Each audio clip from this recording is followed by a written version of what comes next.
ठीक है स्टूडेंट्स, तो ये जो है आपका टॉपिक वो है मूवमेंट ऑफ साइनोवियल जॉइंट या मूवमेंट एट साइनोवियल जॉइंट, यानी कि साइनोवियल जॉइंट जो आपके बहुत ज़्यादा फ्रीली मूवेबल होते हैं, जिसमें सबसे ज़्यादा मूवमेंट पॉसिबल होता है। ठीक है, तो उसमें कितने टाइप के आपके जो मूवमेंट हैं वो होते हैं। चलिए, तो पहला जो पेयर है वो है फ्लेक्शन और एक्सटेंशन। ठीक है, ये पेयर्स में है सारे 10, एक है वो दूसरा उससे मिलता जुलता है। ठीक है, तो पहला आ जाता है फ्लेक्शन। तो फ्लेक्शन में क्या है? बेंडिंग। बेंडिंग माने जानते हैं आप, किसी चीज को बेंड करना, फोल्ड करना। Bending and reducing angle. Bend करना, इसका मतलब क्या होता है? एंगल को रिड्यूस करना। At a joint take place at elbow, knee, wrist, shoulder. यानी कि जैसे कि एग्जांपल लेते हैं, ये वाला जॉइंट है हमारा, ये जो एंगल है सिंगल लाइन है, तो ये क्या है? पूरा 180 डिग्री का। इसको मैं बेंड कर रहा हूं। ठीक है, तो ये कितने का एंगल हो गया आपका? 90 का। इसको थोड़ा और बेंड कर दिया 45। ऐसे बेंड करते चले जाएंगे तो बेंड भी हो रहा है और एंगल भी रिड्यूस हो रहा है आपका। तो ये जो आपका मूवमेंट है ये क्या कहलाया जाएगा? फ्लेक्शन। ठीक है, चलिए अब आते हैं दूसरा इसी से संबंधित एक्सटेंशन। तो सीधी सी बात है, जैसा कि नाम से दिख रहा है आपको, एक्सटेंशन। ठीक है, स्ट्रेटनिंग ऑफ लिम्स और increasing angle eight a joint. यानी कि अगर हम इसी को ले लेते हैं, हमने क्या फ्लेक्शन मूवमेंट किया, ठीक है, अब ये एंगल क्या है? कम है, तो इसको क्या करना है? हमें इंक्रीज करना है एंगल, या इसका एक्सटेंशन करना है। तो अभी अगर ये 90 का एंगल है, तो ये अगर इसको हम ऐसे कर देते हैं तो ये क्या हो जाता है? 180 का एंगल हो गया, यानी एंगल भी इंक्रीज हुआ और आपका ये एक्सटेंशन हो गया। क्लियर? ठीक है, उसके बाद आते हैं आपका नेक्स्ट जो पेयर है आपका एबडक्शन और एडक्शन। ठीक है, ये देख लेते हैं।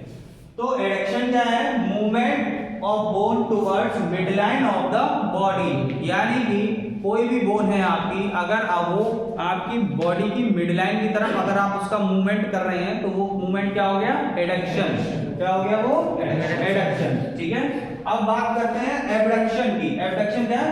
Moving away from midline of the body. Moving away from midline. Midline अगर ये है हमारी बॉडी की, तो इससे दूर जाना, अवे जाना। तो ये जो मूवमेंट हो गया क्या हो गया? हाँ, एबडक्शन। ठीक है, moving away from midline of the body. ठीक है, उसके बाद आ जाते हैं प्रोनेशन और सुपाइनेशन। जैसा कि आपने फर्स्ट चैप्टर में भी पढ़ा था, आपके प्लेन्स ऑफ द बॉडी थे, तो उसमें प्रोन और सुपाइन पोजीशन थी। ठीक है, तो सेम इसमें वही है। तो देख लेते हैं क्या है प्रोनेशन। इनवर्ड रोटेशन, अंदर की तरफ rotation of forearm, turning palm of hand down. यानी कि इस तरह का रोटेशन, अगर आपकी जो आपके पाम है वो किसकी तरफ आ जाते हैं? डाउन साइड में आ जाते हैं। ठीक है, तो वो क्या कहलाएगा आपका? प्रोनेशन। ठीक है, ऐसे ही सुपाइनेशन है, rotating the forearm so that the palm of the hand turn up. अगर यही पाम आप अगर ऊपर की तरफ अप कर लेते हैं तो क्या हो जाता है? ये आपका supination.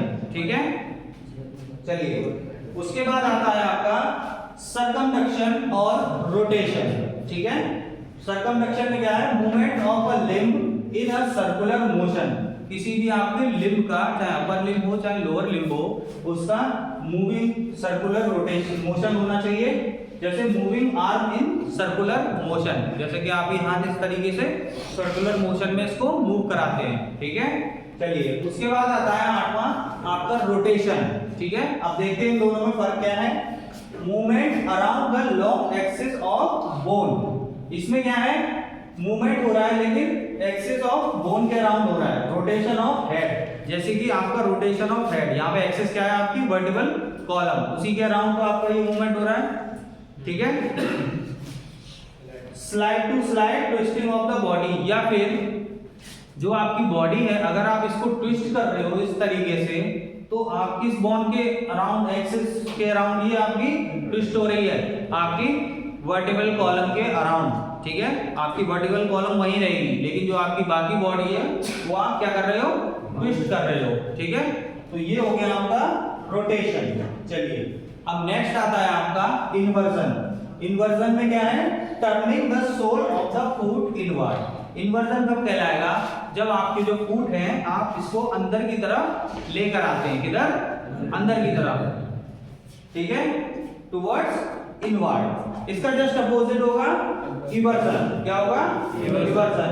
Turning the sole of the foot outwards, यानी कि आपकी जो सोल ऑफ द फुट है वो अगर आप आउटवर्ड बाहर की तरफ ले जाते हैं। तो ये सारे थे आपके movement of the synovial joints.